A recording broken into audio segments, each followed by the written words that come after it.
Hello, YouTube. It's been a while, and I'm not gonna tell you why because that will be a whole 3 minute time section that I don't want to go into. Maybe I'll talk about it later if you really want. But right now, we're gonna talk about something that I've been doing that I think you should do too, and at least I'm gonna suggest it. I'm gonna tell you why it's important. One of the lifestyle changes that I've made recently that has boosted my health drastically and probably affected me mentally in a positive way is fasting.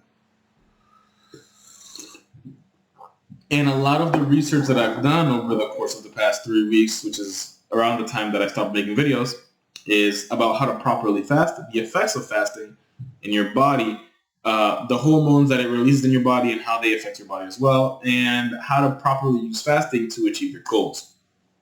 Here we are. So first, I'm going to talk about what fasting is, how to properly do it, and how to manage your life around it. So you've probably heard about other religions that fast. You're like, hey, that's pretty cool. And they say there's positive effects. What are these effects? Well, we'll talk about that later. First, how to fast. Fasting is a very simple in concept idea that basically means I'm not going to eat for this amount of time for whatever reason. And for example, a lot of religions fast and they don't even drink water, which is crazy because then you're really struggling. But the type of fasting that I'm talking about is water fasting. And water fasting is fasting in which you provide your body with water and certain nutrients in the form of, for example, tea, in such a way that you do not gain any calories. You do not force your body into a anabolic state. And you allow your catabolic state in your body to take precedence. What does that mean? Okay, so when you're fasting, when you're not in an anabolic state, when your metabolism isn't at work making sure that you are producing energy for your body to work, your body goes into a catabolic state. The catabolic state in your body basically makes it so that you're throwing out the trash. What does that mean? Let's say you're going to work, right? And you get a week off for whatever reason. They're just really nice to you today. They're like, hey, you know what? You have a week off. You come back home and you're like, wow, I have so much free time. What am I going to do? You look around and you realize your house is a shithole. There's so much trash everywhere. You haven't cleaned your dishes in a while because you've been so busy working. And you get this sense of inspiration. It's almost like that 4 a.m. inspiration to do something with your life because realistically what you should be doing is sleeping. But you get an inspiration to clean. That's what your body does in a catabolic state. Whenever it isn't, working through food in your stomach, trying to make energy for you, which is surprisingly something that you don't want to do 24/7, which is why we do fasting. Whenever your body isn't doing that, it throws out the trash. A prime example of the trash being thrown out is my face right now. You probably can't see it because the quality of the camera is not very good, but before I would look in the mirror and I would see a whole lot of blackheads, a whole lot of pimples that I didn't want to pop because I didn't want to damage my face. However, they're mostly gone. There's only a couple blackheads right here, a little bit of facial scarring from pimples that I've popped in the past. You can see some of it right there and there and there. But most of it is gone. And those scars will heal because I'm fasting. They will heal faster.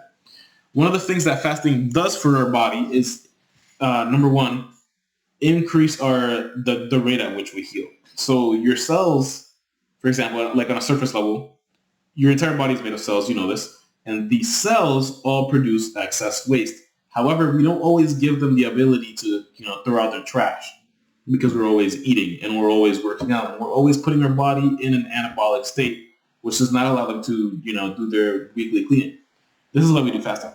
So when you're fasting, your body is able to throw out this trash and become healthier again, which is why, for example, my face has been cleaned up a little bit. Another thing that's really cool about fasting is you are eating 0 calories. It is literally the craziest calorie deficit ever. Let's say you have a maintenance calorie of 2,500 calories a day, which is a little bit below average. Let's say you're a little skinnier. You have 2,500 calories to maintain your physique. you do fasting, that's 2,500 calories out of your week gone that you do not need to, worry about. And I'm not saying, hey, I just fasted. Let me eat an ungodly amount of food today that I fasted yesterday. I'm saying you fast, right? And then you just continue on with your life the next day. You eat normally. And then you fast again. That's another 2,500 calories that you don't have to worry about, which is really good for your cutting, right? Another really, really, really important thing that happens to your body when you're fasting is the release of growth hormone. And for those of you that do not know, the two main effects of growth hormone is height increase and muscle growth. And I could go into detail about how it does that, but what you need to know is that if you're growing still and you still have, growing pains, if you want to grow a little bit taller, help yourself out, you want to probably fast for three days. Not 3 days a week, let's say 3 days a month, right? Because you're not going to be growing every day. You're going to be growing, you're growing every day a little bit. What you want to do is increase your growth hormone monthly. So you're fasting once a week and you're fasting 3 days in a row monthly. That way you increase your growth hormone significantly and you help yourself grow a little bit taller, which is an insanely important aspect of today's society as a man. I would not. The second effect of growth hormone that's really important for your body is that it manages the proteins that force muscle growth, and it helps manage insulin, which is something that promotes fat increase. So insulin. This is another. I talked a little bit about in the past. Insulin is a hormone that triggers fat storage, and it makes your body go into fat storage mode, which you do not fucking want if you're trying to lose weight. I would cry if my body went into fat storage mode randomly because I would lose all this progress. So what you could do if you, for example, have high insulin and you do not want to have high insulin, which is a little bit of obesity talk right here, you want to fast. Let's say you want to fast for a day. And you fast for a day and your insulin levels will go down because your growth hormone will manage some of that insulin in order to produce more muscle.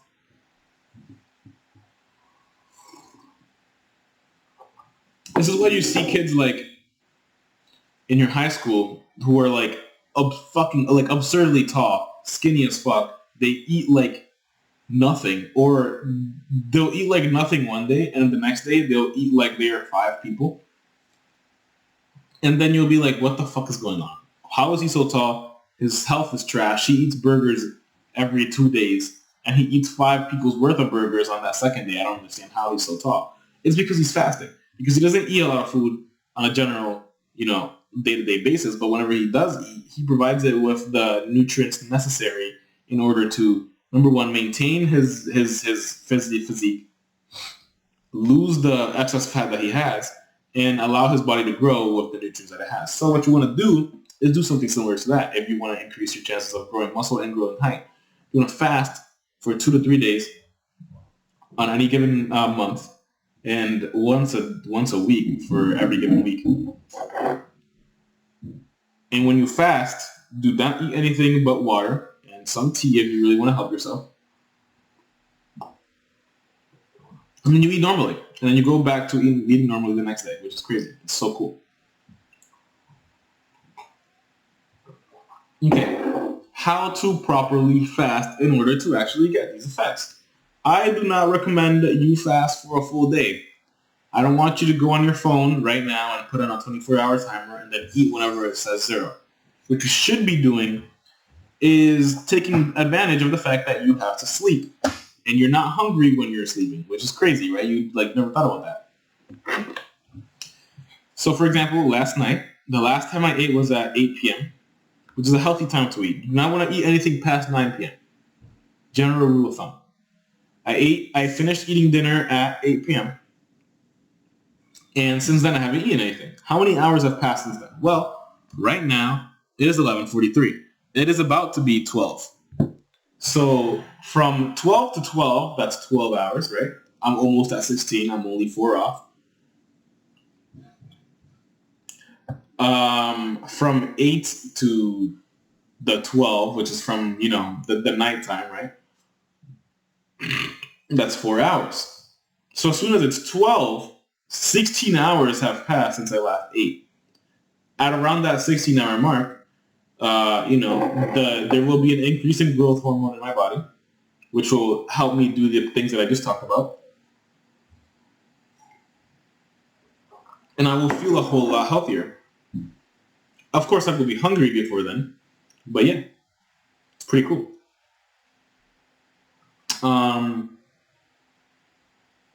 That's one of the most important things I wanted to talk about, really. There's a lot more lifestyle changes that I recommend you make. For example, you should be sleeping so much more. I struggle. I still struggle with sleep, and I've realized after this week of being in DR that the reason why I struggle with sleep is because I'm on my computer and I'm on my phone before I go to bed. I tested it out. Last night I stayed on my computer till 12 playing with friends on purpose, and then I went on my phone a little bit after for 30 minutes just to see what it was, and I ended up on my phone till 2 a.m.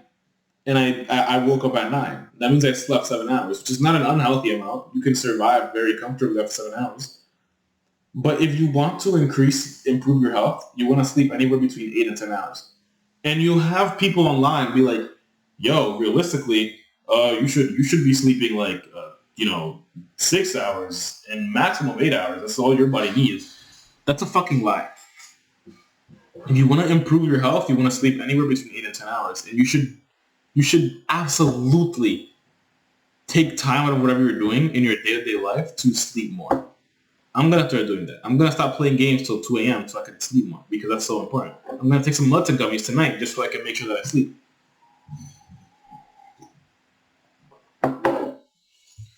Another thing is how to properly balance your nutrition.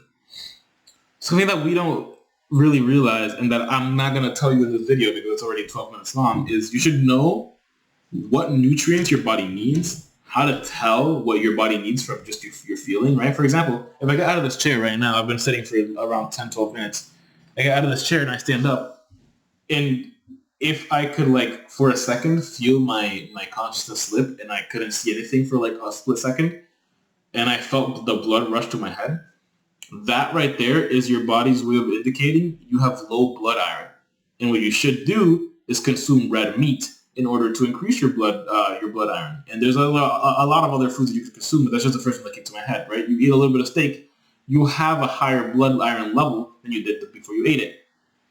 Which is really important. There's a lot of other things in your body. For example, the color of the bottom of your feet, if it's very, very yellow and unhealthy, you have probably got to go to the doctor.